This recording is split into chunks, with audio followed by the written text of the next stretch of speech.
Do you know your company's purpose? Does your company even have a purpose? This is a concept I'm exploring in today's episode with John Bernatovicz. He is the author of HR Like a Boss. And so we dive deep into this idea of purpose, what it means, and how to really communicate that in a clear way and make the link between the activities you do on a day-to-day basis and the impact that you're having. If you want to get involved in the conversation, I'm most active over on LinkedIn, so you'll find me there. Feel free to reach out on podcast@happieratwork.ie, and I would absolutely love to hear from you. Here's today's episode. John, you're very welcome to the Happier at Work podcast. Would you like to let listeners know a little bit about yourself and why you do what you do? My name's John Bernatovicz. I'm podcasting from beautiful Northeast Ohio. I have been in my professional career for 30 years. I am the son of Mike and Fredrine Bernatovicz. They were my loving parents. My dad was a CEO and my mom was a watercolor artist, an interesting combination. I think I merged into a creative entrepreneur. I don't know, maybe something in that regard. I have two wonderful kids, Will and Mallory. They're 18 and a half and 16 and a half. Big shout out to them. And my firm is named after them. Willery is Will and Mallory. And we are a professional boutique services firm. We have a distinct specialization in the payroll HR technology space. We serve the human resources and payroll communities in the sense of helping them ensure that they have the right talent within their core functionality, whether that be fractional talent, whether it be direct hires, whether it be interim. And then we also do a fair amount of technology work, selection, implementation, optimization of HR tech and payroll operations. And then I got the silly idea to write a book a few years ago that SHRM published. I know you understand what that feels like. Kind of put my name on the map, so to speak, in regards to recognition. And it became SHRM's first ever #1 new release. It's called HR Like a Boss.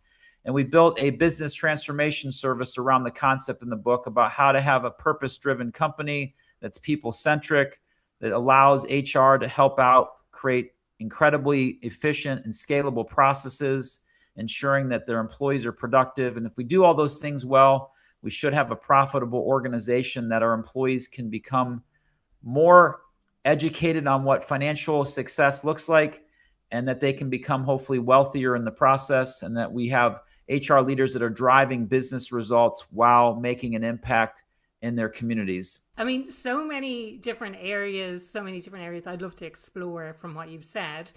But I wonder if, in a nutshell, you could explain the essence of the book. Like, so if you're saying I wrote this book to basically, it sounds like, fix what's going wrong in organizations at the moment and to be able to move towards people-centric. So is there something that is really at the essence of that you learned from the process of writing or researching or from your own experiences?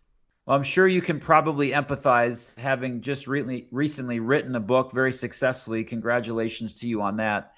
I do believe that in writing the book, you always have an iteration for it. As soon as you write it, you feel like you could have probably modified it or changed it. And when you are fortunate, like I have been, to be selected to do a number of keynote presentations, I've had to create a talk track, and I've had to tell the story of HR Like a Boss in a wide array of manners. And there's a phrase that we coined about transforming how people feel at work through the power of human resources. And I'll rephrase that again, or restate it: transforming how people feel at work through the power of human resources. Two specific things happened to me to motivate me to write the book. One is I got really tired as a math nerd and a numbers guy that practices in the field of HR and payroll, that this engagement level that I kept seeing from Gallup, the Gallup 12 survey, just kept getting worse and worse and worse. We were in the low 30 percentile, which meant 2/3 out of every person, they were not happy, not engaged at work. And I studied what engagement meant, and it never felt good that people didn't really want to be there. I didn't like that at all. That made me feel horrible. The amount of time we're going to spend working, just under 77,000 hours of our lives, which is roughly 15% of your entire lifetime you're going to spend working. Your whole life, if you live to 80, 15% of it's to be spent working. The second catalyst to this was the fact that I lost my parents in a very short period of time, and I went through this unique grieving stage, and I got this bucket list of items that I created, and at the top of that list was to write a book. For me, writing a book was incredibly challenging because I'd never written one before, nothing probably longer than a 4-paragraph email. And I was not an avid reader. And I started pouring my heart out on this idea of doing HR like a boss. And at the forefront of that, the two things that stood out to me is you have to take ownership of what you do and you have to love it in order to do HR like a boss and do anything like a boss, quite frankly. You have to love what you do in order for you to feel engaged in your work. And you have to find an employer that is willing to give back to you the same amount you're going to give to it. That's where I think relationships fall short. They don't have to be equal. They don't have to be 50-50, but we got to be in the 60-40 range. We can't be 80-20, 90-10, expecting to take more than we give, or vice versa. You end up losing yourself in that process. And I just had spoken with so many HR professionals who had felt burnout. They were frustrated. They didn't have that proverbial seat at the table. And I thought, well, why don't I just share my thought process, get validation from about 40 other HR professionals. And lo and behold, there was HR Like a Boss in a nutshell. Brilliant. Love that. Just wanted to pick up on something that you mentioned there, and that was about HR not feeling like they had a seat at the table.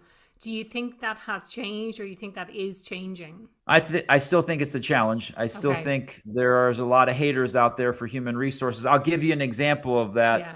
I recently traveled to launch another book that we published. A colleague of mine and I wrote Payroll Like a Boss.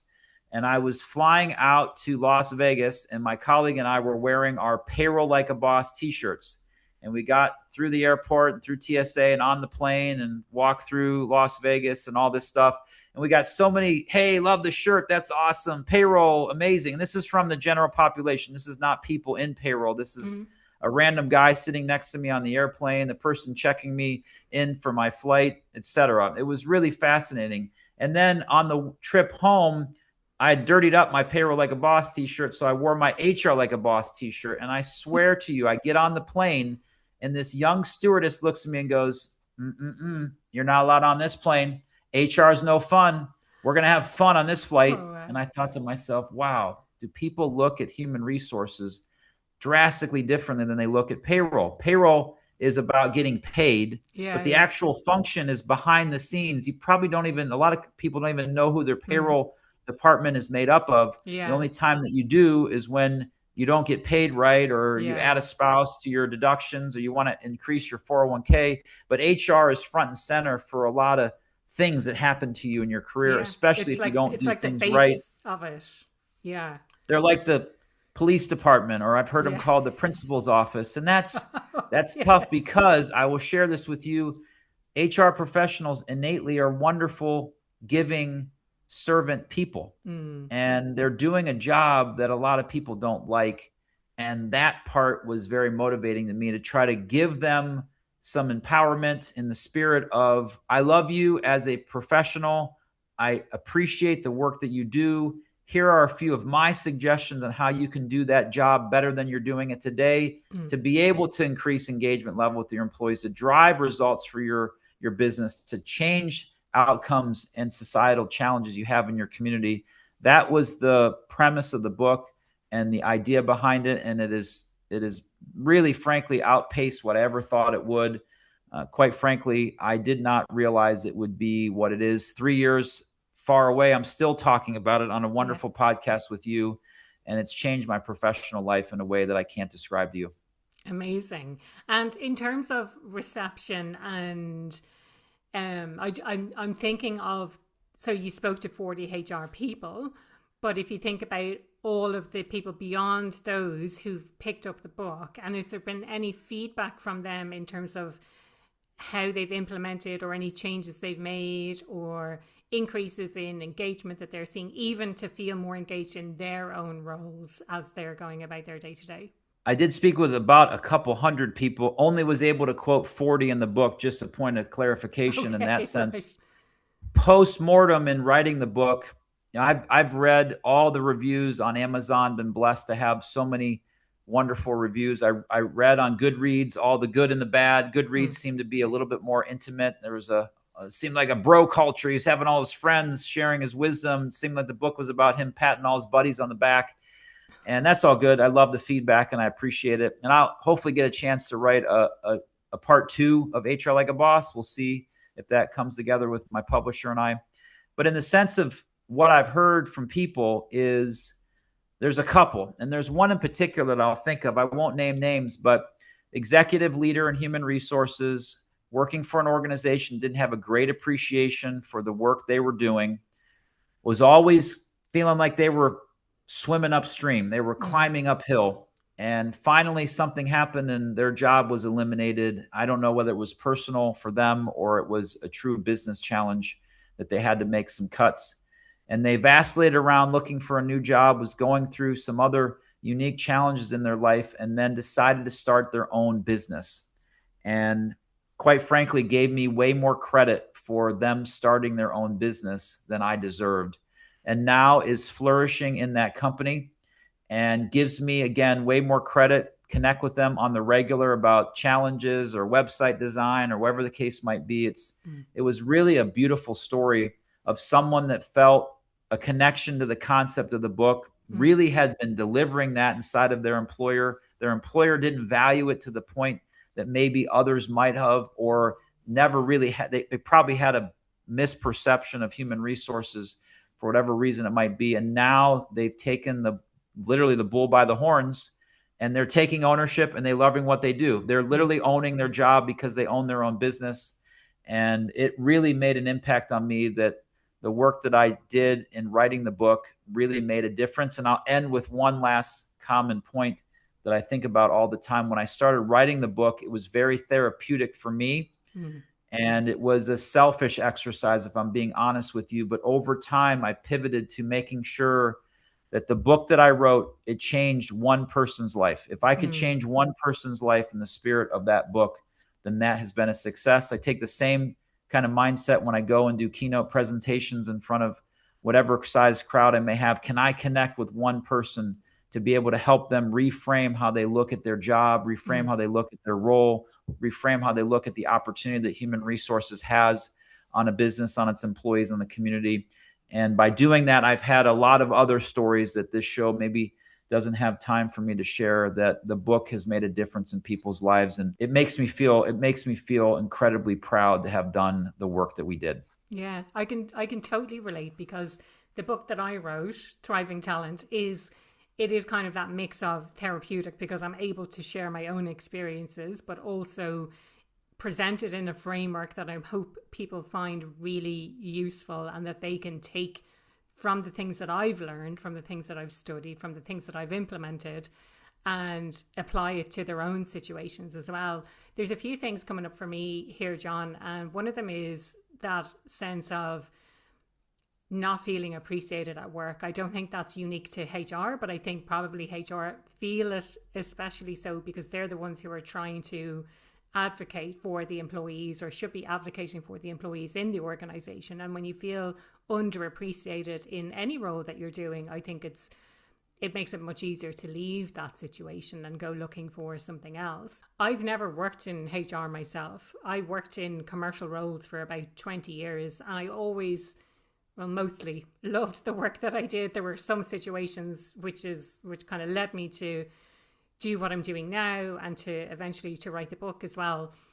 But my perception always was the people side of things, that's the HR responsibility, and that's what HR should be doing. And you have a problem with your manager, you go and talk to HR, rather than trying to solve those people problems ourselves with the support of HR and being educated by them to understand how to do it most effectively. So what do you see as a HR's role in an organization like this, and how can we appreciate them more, and how can we make sure that they do get that seat at the table? Because, like marketing, like finance, like operations, like HR are responsible for the people. So to me, that's a huge investment that we're making in paying people's salaries, going back to payroll, but actually we're not necessarily respecting the function for what it's supposed to be doing. Major reality check number one, for sure. Understanding that a lot of people in human resources got into that job because they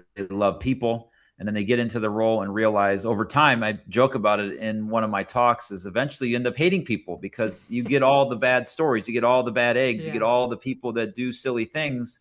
and all of a sudden becomes your problem because the manager isn't equipped on how to deal with it themselves. Here's the simple premise. It goes back to what the foundational principles of doing HR like a boss. The sections of the book are thinking differently, being different, being better, taking action, making an impact. The last, make an impact, is really something that was very personal to me. But the beginning table stakes of doing HR like a boss are to take ownership and to love what you do. And in my mind, I feel like we as human beings, especially in human resources, we have to work on being our best possible self. We have to take care of ourselves. We have to eat right. We have to get our right amount of sleep. We have to find a form of meditation. Because in order for you to do the job of human resources, it takes a lot of emotional energy. And if we're not in the right shape, if we're not getting the right amount of sleep, if we're not in the right clear mind to be able to handle things, it all of a sudden starts to stack up and the pressure becomes enormous. And then all of a sudden something small becomes something big. And for me, that's what the book is about. We cannot blame anyone else, a bad CEO, the prior HR manager that was terrible at their job. We have to take ownership of what we're doing, and we have to love what we do. And if we do that on an iterative daily basis, and we show up and we deliver great results, if our employer does not appreciate that, well, then go find one that does. But don't blame them for it. Don't blame your bad boss or your CEO or anything else. Just take ownership of your job. Yeah. And I will give you, there's 3 words in the English language that I love and hate. And I'm going to give them to you right now. Never say the word but. Always say and. It's an improv concept. Yes, and. Let's carry on the conversation. Let's keep things going. And then if you're ever faced with anything that happens in your life, whether it's good or bad, your response should be, of course.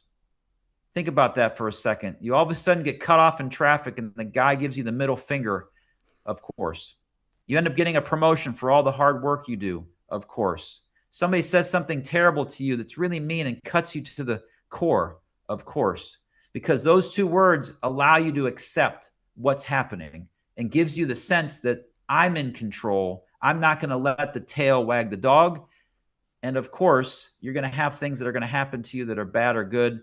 And it's important for you to accept those things, look at them as a gift, and create the perception in your mind that you've got this. Yeah. And so there I am preaching, pontificating. I am actually writing a book called, of course, on the concept of equanimity. And that's a whole nother probably podcast for another time. Yeah, we'll talk about that another time. But I love this idea. Like when you first said it, like I must admit what immediately came to mind, especially if someone cuts you off in traffic and you say to yourself, of course, like it's almost a sarcastic thing.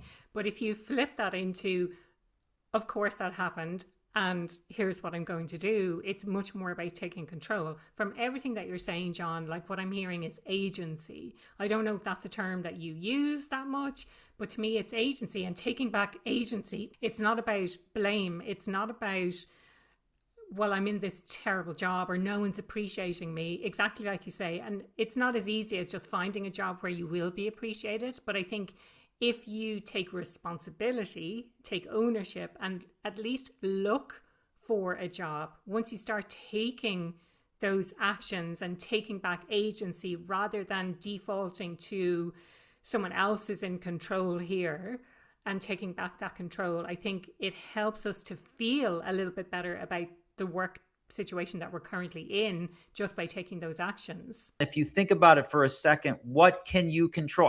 You're driving down the street, you're in your lane, you're going the speed limit or a couple miles an hour over, and then all of a sudden this, you know what, cuts you off. Yeah. You had no control over that whatsoever. Yeah. You were in a place and time, you were supposed to be there.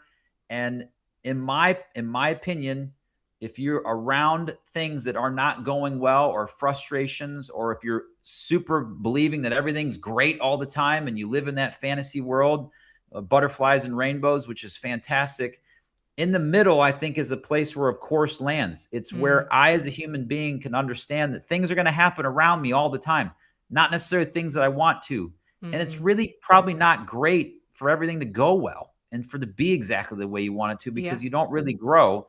And that's where the reframing of the word, of course, my therapist suggested this to me when I was talking to her about my path down this equanimity journey and Buddhist concepts and finding and dealing with impermanence and all that.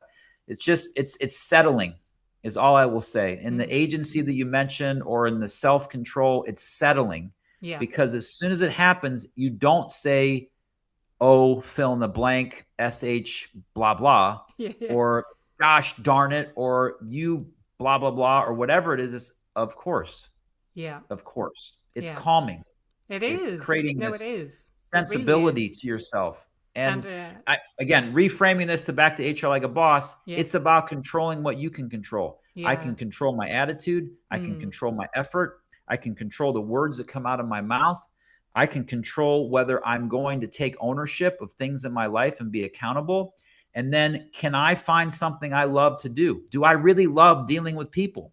Going back to why you got into HR 10, 15, 20 years later, do you truly love people? Because if you don't, you probably shouldn't be in the field of human resources. Yeah. And if you're not a great human, and I mean that in the sense of you're angry, you're frustrated, the world gets you going, you get caught up in traffic, you double middle finger back, you chase them down, you get in a fight in the parking lot, that's not a great human being. No. And if you're not a great human, I don't think you can be a great human resource professional. And that's really the mantra for me in trying to reframe this perspective that you have of yourself, so then you can serve others. One of the things that really stops people from reaching their full potential at work is imposter syndrome. If you want to help your team to reach their full capabilities, you can download my latest State of Imposter Syndrome at Work report today from impostersyndrome.ie/report.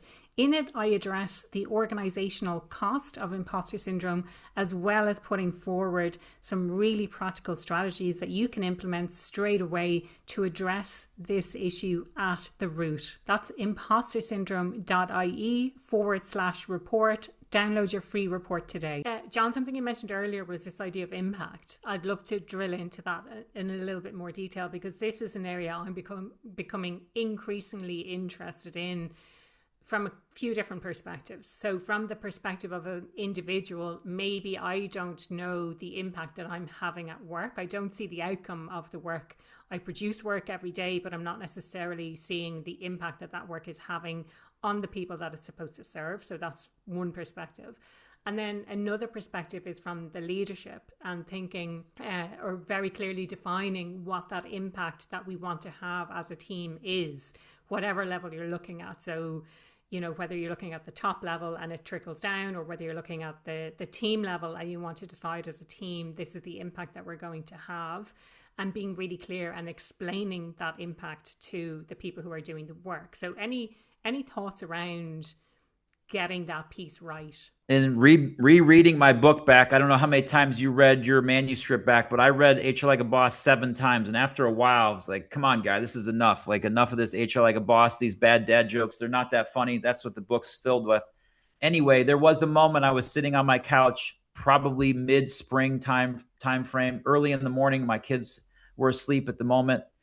And I read chapter 14, the beginning of it was about the HR Like a Boss business plan. I had a friend, shout out to Steve Brown, who wrote several books in the SHRM community. And he said, John, you need to find a way to inspire people by writing your book. So make sure that you create your anecdotal personal stories, but they also like a how-to. How am I supposed to do this thing called HR Like a Boss?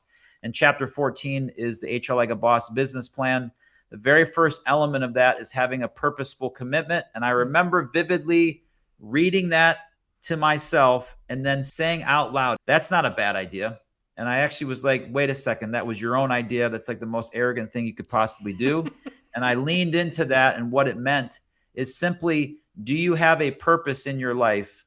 And does your organization create clarity about why it exists to make the world a better place? It's not about driving profitability. No. It's about making an impact. Yeah. And when I started surveying people and doing my talk and honing into this purpose section, what I found was the vast majority of, I'll call it publicly traded or for-profit organizations, did not have a purpose. Yeah. They were started by money-grubbing CEOs and entrepreneurs just like me that all of a sudden were like, wait a second, I have this successful business. I'm going to give all this money away. It's kind of like what Bill Gates is doing and Warren Buffett. They built these empires and all of a sudden they have so much money. What am I going to do with it? Well, I'm going to start to solve some of the world's challenges. I wonder if they would have taken that mindset of having a purpose-driven business back when they founded the companies, how much of an impact they could possibly have.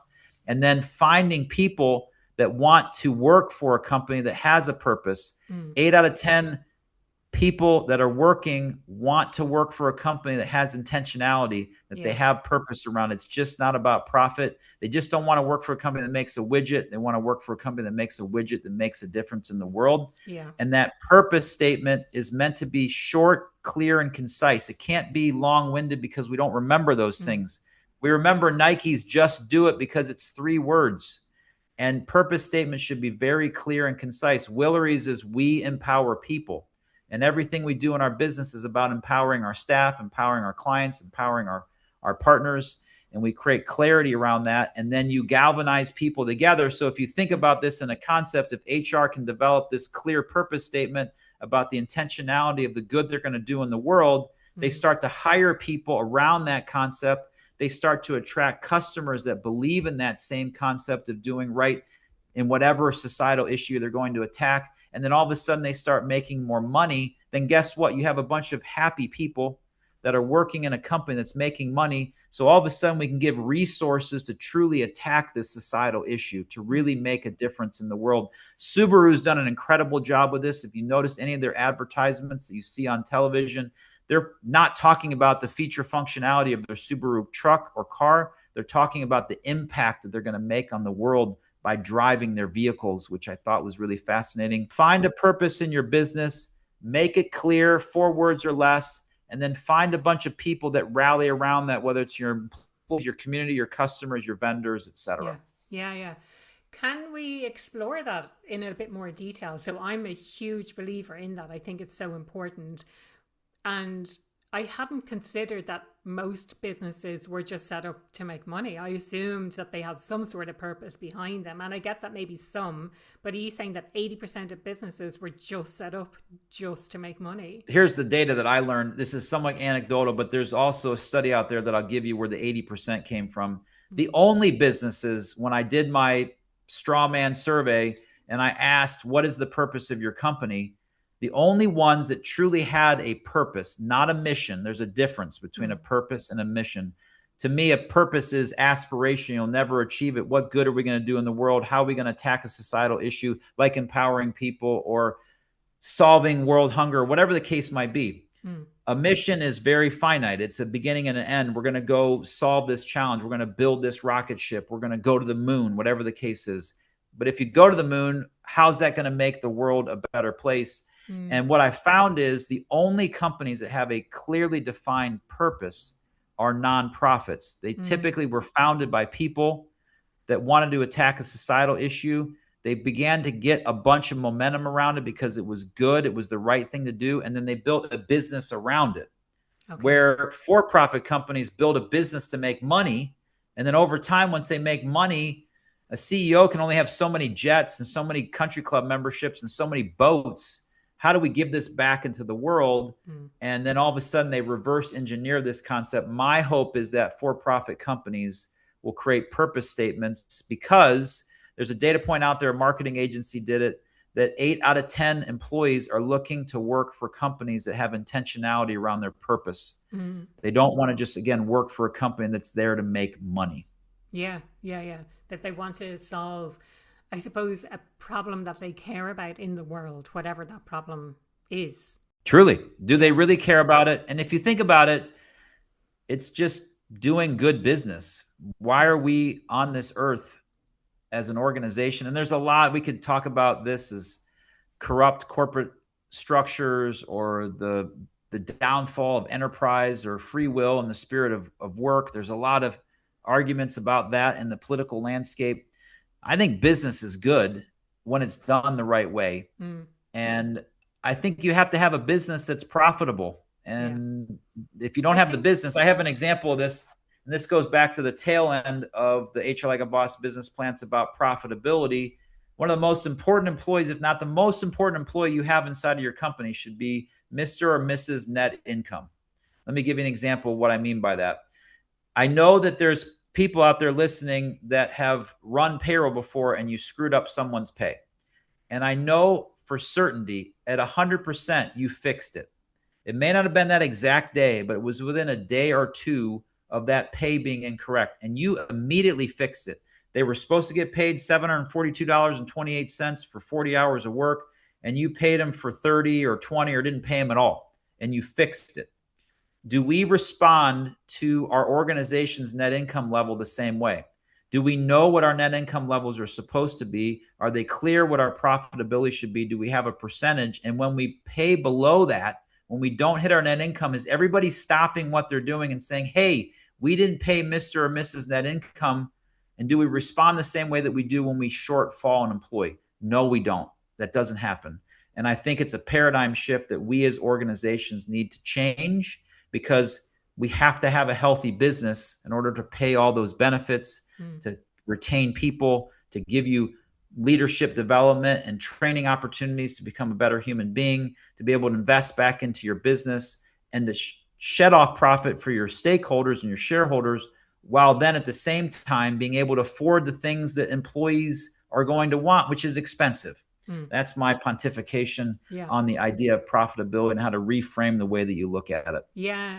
And it moves away from that, like basically operating at a loss for years, with the idea that you're going to have some sort of a future payoff, basically. And there's an argument to that. There's a lot of publicly traded companies out there that are doing that. I know there's an HR tech firm that recently just finally made their first quarter profitability 15 years in, and they're valued at billions of dollars, which, you know, obviously the tech companies are a little bit different. I don't quite understand that game. I'm in more of a consulting, try to make money, real money, not fake paper money. And I think that that's pie in the sky. I think those are drastic anomalies. I don't think that's the foundation for setting up a successful business. We need a double-digit EBITDA to have a successful, sustainable organization. If you don't, you're in trouble. I can attest to that as a business owner. There's times when you just look around and say, hey, wait a second, what are we doing? We got to make money. And I want to serve and take care of my people. But at the same time, I can't do that if I don't have a business. Yes. Yeah. That's so true. Something that I jotted down here, John, is the idea of greed. And so when you're working in an organization, like this is a conversation that's come up multiple times for me, but people are working in an organization that lacks purpose, but they themselves are making a lot of money from staying in that organization. And they have to do things that maybe they don't agree with, but the money is so good. And they've become accustomed to the lifestyle that money has created. Now, they do eventually leave because they just can't take it anymore, that like they're doing all these things that go against their value system. The company doesn't seem to operate for a noble purpose, let's say. Any thoughts on that? Tough place to be. That big bag of money, that nice house and that beautiful car. I will say this right now, going through this personal experience myself, all that stuff is fleeting. What matters the most is your health and well-being, the relationships you have, and the experience that you get to have on this earth. The money is going to go away. I will share this very personal story with you. I took care of my dad in the tail end of his life. He was diagnosed with pancreatic cancer. He had 3 months to live. That was his prognosis. My mom had passed just a year earlier. My dad was very much so grieving her and distraught. And my dad spent 80 plus years of his life pinching his pennies and counting his quarters and having a meticulous checking account. And I'll never forget talking to him about his major assets. I was also the executor of his will. And he had a car, he had a house, and he had his financial assets. And with the car, he said, just give it to your cousin Mark.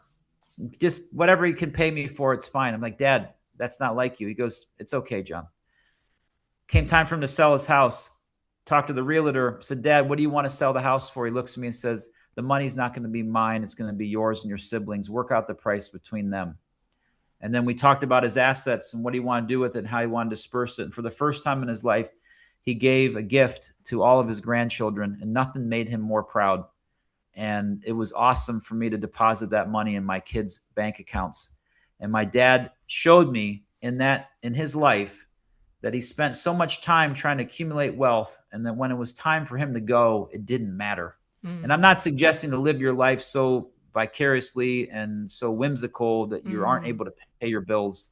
That's not what I'm suggesting. But a nice car and a nice house is fleeting, in my opinion. Yeah. It can come as fast as it can go, Mm. but your health, your well-being, the relationships you have, the experiences that you're able to be blessed to participate in while you're on this earth, there's nothing like that. Yeah. And I would pay any amount of money in my life to play a round of golf with my dad and have that experience once again, because that relationship meant the world to me. And Yeah. if someone's there selling your soul or made a deal with the devil, at some point it's going to catch up to you. That's all I'm Yeah. going to say. At some Yeah. point it's Yeah. going to catch up to you.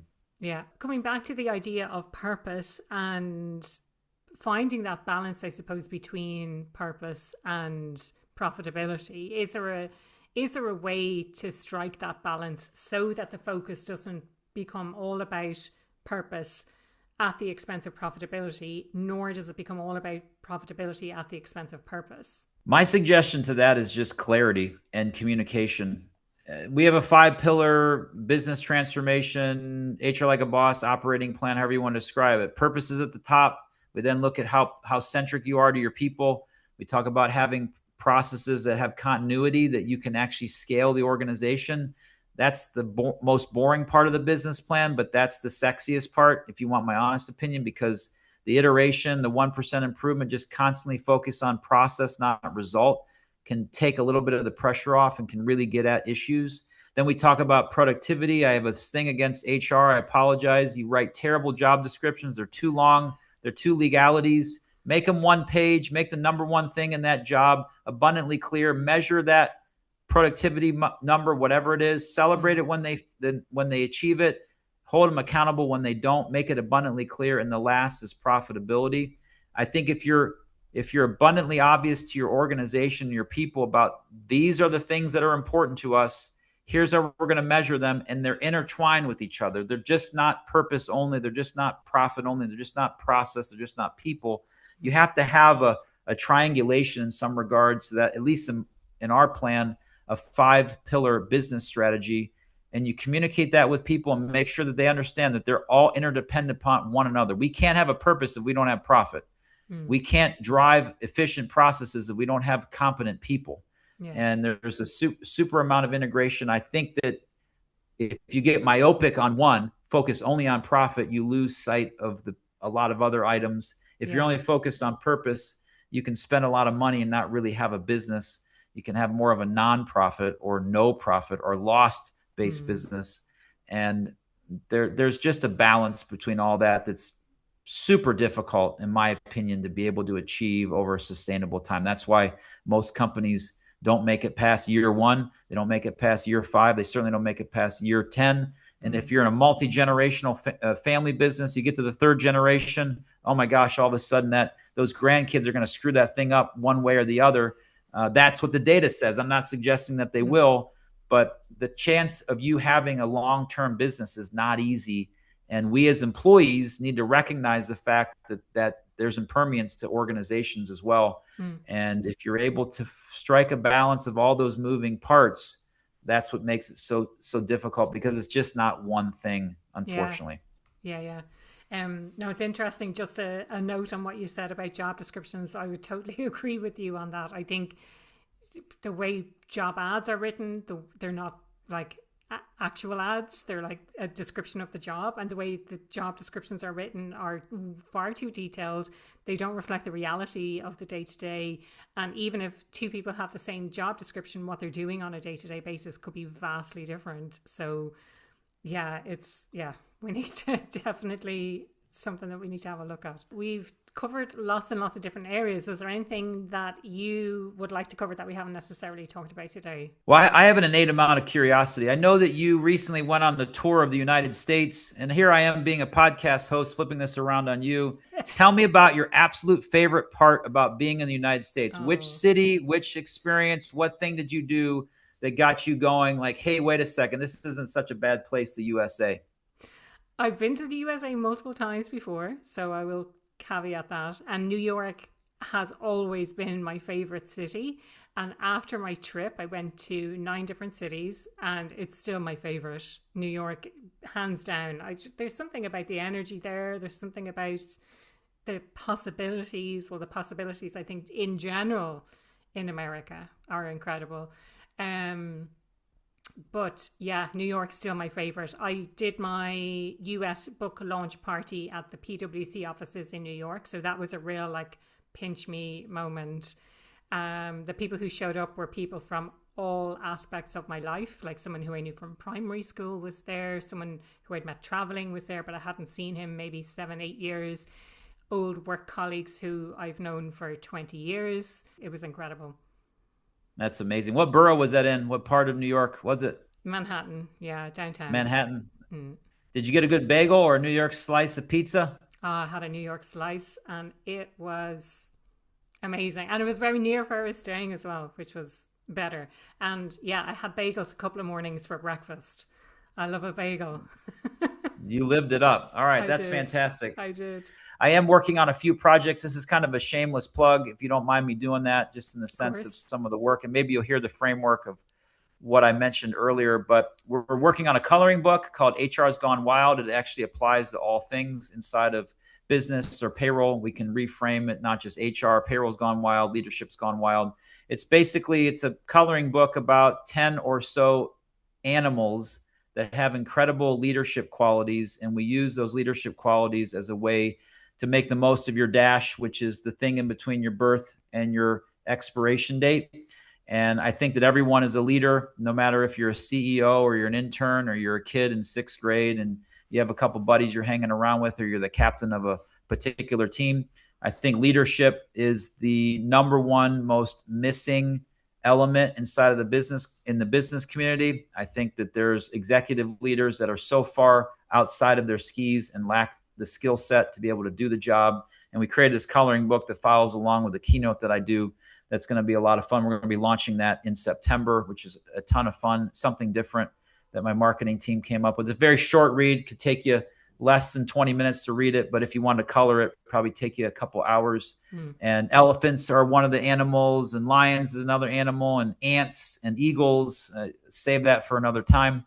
And then I am working on a very unique passion project. I got this motivation and inspiration to write a 3-part book series around things that have transformed my life. I mentioned one of them being, of course, which is a 2-word phrase in the concept of equanimity. And I love that idea of just rationalizing things that come into your life and create some uniqueness.